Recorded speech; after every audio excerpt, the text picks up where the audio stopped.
I am speaking with Pastor Marquise Robinson and First Lady Jonte Robinson from Auburn, Washington. Their biggest obstacle to building wealth are two things that plague many of us. One is debt, and two is a strategy. We want to get to a place where he can be a full-time pastor, I can run my businesses and not have to worry about money. We're gonna fix that today. I would say step one in your strategy is to do what you've already done. Look at every single thing you have coming in. Look at every single dime that you have going out. You know that the Bible says, he who is faithful with little will be faithful with much. He who is unfaithful with little will be unfaithful with much. Who can be trusted with true riches if he can't handle unrighteous money? The Bible calls mammon, right? Unrighteous. So you are righteous. You are upright. I love what you're building. The first thing is to look at every penny and then to do everything in your power to allocate every single additional dime towards that retirement fund. Now, the next most important thing for you to do is to maximize your tax reduction strategy. All right. So if you increase the time spent in your insurance practice as an independent contractor, now that's a home-based business. And now you get to write off a portion of this mortgage payment. That's a big nut right there. Okay. You get to write off a portion of your car note. That's a huge expense. That's about $8,400 in tax deductions a year. $8,400 in tax deductions a year just off of your car if you operate your home-based business like a business. I'm seeing about $3,600 in tax deductions off of your car insurance. I'm looking at another $2,400 a year in tax deductions from your cable bill. Because I don't know about you, but I don't watch cable for entertainment purposes. I watch cable for business. That's the only reason I got it, okay? Everything I'm looking at, I'm learning how to run my business like a business. My Bible is for business, okay? Because I need the financial, spiritual wisdom to know what to do in my business. So once you start to really live your life like a business and you look at every expense, you go out to eat, all these blended children come home.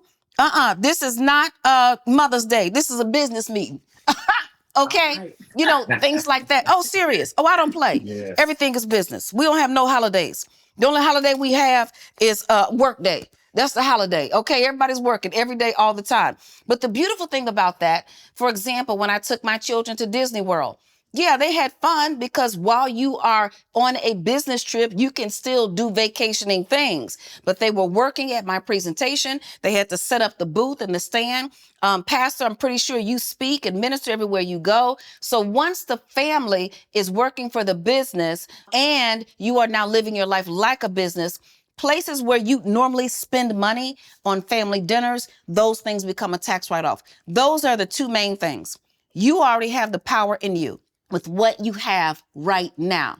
Eliminate the debt. Let's stop that money from working for the banks and the creditors and all those people. Put that money in your own funds that you are going to select and pay attention to, and then get your tax strategy in order, which I know you're already doing because you're beautiful students at New Wealth University and you're already reading the books, get your money back and all that stuff. So that was a great question. Any more questions for me? Yes, I have a question in regards to diversifying portfolios and investments. So I'm the one that's been handling some of that and trying to get into it. And over the past, couple years, I probably made some investments in some not so good stocks, trying to catch the waves and the trends. And so are there any suggestions as to how to maybe flip some of those or get out of some of those? Because there's a lot of small cap companies that I invested in that look like they were doing something and then they kind of turned back down, and we know the markets are where they are now, but how could I flip those or go about getting out of those to kind of transition into other mutual funds and investments that are more profitable? Well, one of my main pieces of advice to you is to not focus so heavily on individual stocks, okay? Because that's going to do exactly what you said. You think something is happening and then all of a sudden, bam, the bottom just fell out of the stock, right? If you instead choose large cap funds, which is basically some of the top companies that you'll find, like the top mobile phones and the top, Tesla, the car auto, and so on and so forth. If you invest in large cap funds, then what you're doing is investing in all those stocks at the same time, but you're diversifying your risk so that if any one of those stocks falls, then you have not lost money in your portfolio. Every now and then, you may want to choose a stock that you know is on the upswing, but you're going to have to learn how to do a technical analysis on a stock. And a technical analysis on a stock can be performed if you have the Think or Swim software and also in the Building Wealth Portfolio Bootcamp. Because what you're going to learn how to do, for example, if you are going to trade options, you need to compare the 100-day average versus the 200-day average. If you are looking at a stock that's sinking and you want to determine, well, when is that stock going to go up and when is the best time to buy it, then you have to look at when does the 10-day cross the 30-day. And when that 30-day crosses that 10-day and it's on an upswing, you give it a couple of weeks, that's your time to buy. And so that requires a technical analysis. So you can do a fundamental analysis of any stock out there. You can look at what's happening with the company. You can look at their earnings reports. You can listen to the major networks and what they say about that stock. But until you see data, because see, numbers do not lie. When you see data and you see patterns and you see that this stock has been on an upswing. Now it just went down, but it's still going up. But if you see a stock going on a downswing, that's not a stock you want to see. It's going up and down, but over time it's going down. But you want to get into it right when that 30-day crosses the 10-day and you are in a position to win with that stock. And then you want to watch it. The last thing I would say about that is, I was a Miss Pac-Man expert back in the day. Oh, honey child. I used to go to the game room when I was like 13. And I guess this one guy, he was going to play me a Miss Pac-Man. So I guess he said, ladies first. So he let me go first. Baby, he never got a turn. I never got out. They shut the place down and I was on a screen in Miss Pac-Man that was so far, nobody had ever seen it. The key about Miss Pac-Man is don't get greedy. You might not be able to eat that last ghost. Okay. So as it relates to your stock portfolio, if you've chosen a stock, and I've gotten in and out of some stocks. There's some stocks I bought during the pandemic. I made double my money. Oh, I'm out of here. I'm so glad I'm out of there because guess what? The stock plummeted. So get in, don't stay greedy, and then get out when you've made a reasonable return. What's a reasonable return? A reasonable return is anything more than what you're going to make in your bank account. If you have $100,000 in your bank account, you'll be lucky if you earn $100 in interest that month.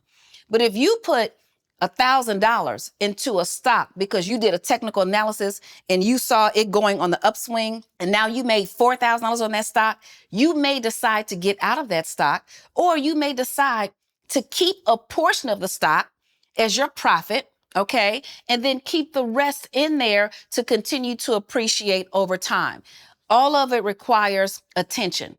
All of it requires strategy. Now, let me tell you the last thing, and this is the most important thing. What time zone are you in? Pacific. You're in the Pacific. Oh, baby. Okay, so let me tell you about that. You cannot wake up when these Pacific people wake up, okay? Because see, when they wake up, the world is over. You think I'm about to be sitting around here, I'm not getting up, going to the office till 10 o'clock Pacific time. Do you know what time it is on the East Coast? It is 1 p.m. The stock market is technically closed, and everything that everybody was going to do, it has already been done. So I was born and raised in Chicago, but when I moved to the West Coast, I kept my Chicago timeline. So I'm up at 3 or 4 in the morning. Now, people think that's crazy, but I do more before 6 a.m. than most people do all day. So what I'm going to tell you is get up early in the morning. If you are looking at stocks and trying to figure out which one or what am I going to do with my portfolio, because I've got 3 things. I've got a portfolio that I'm managing because I'm selecting stocks. I've got a mutual fund or a 401k where everything is diversified. And then maybe I have another fund that's a automated self-managed portfolio. It will change everything for me if things start to go crazy, and it'll change everything for me if things start to go well. Well, for the part that you're managing, You have to get up and watch your crop. Okay. Because that is where you get to reap and you get to sow. So I say get up early. Now, if you want to take a nap, about 9 o'clock Pacific time, which is lunchtime on the East Coast. You think I'm gonna be sitting around here trying to figure out how to work, and the people on the East Coast went to lunch. So get up early, analyze those stocks, make it a part of your routine. Before you go to sleep at night, I keep a journal just like this on my nightstand. And it's got every single stock that I've looked at, that I've talked about, that I'm interested in. I write the date that I looked at that stock. I look at the price on that date. So if I go back to that stock 2 weeks later, 2 months later, I can see. Now, there have been times I open my book and I forgot about a stock, and the stock was 20 cents. And now it's $20. And I just want to kill everybody. I'm telling, I just want to pass out. I'm like, how did I miss this? It's okay if you miss one, because there will be another that comes along. So I'm excited about what you all are doing, eliminating the debt, taking that money and now putting it and making it work for you, creating a strategy that will work for you in terms of your overall investment pool and the assets that you have in it. And then, of course, increasing that home-based business activity so that, one, you can get more money, but two, most importantly, so you can get your money back. That sounds good. Okay. Great. All right. So I'm going to put all this in writing because I know I said a whole lot. And I think we hungry and crazy right now. So it's okay. We need a meal after all of that.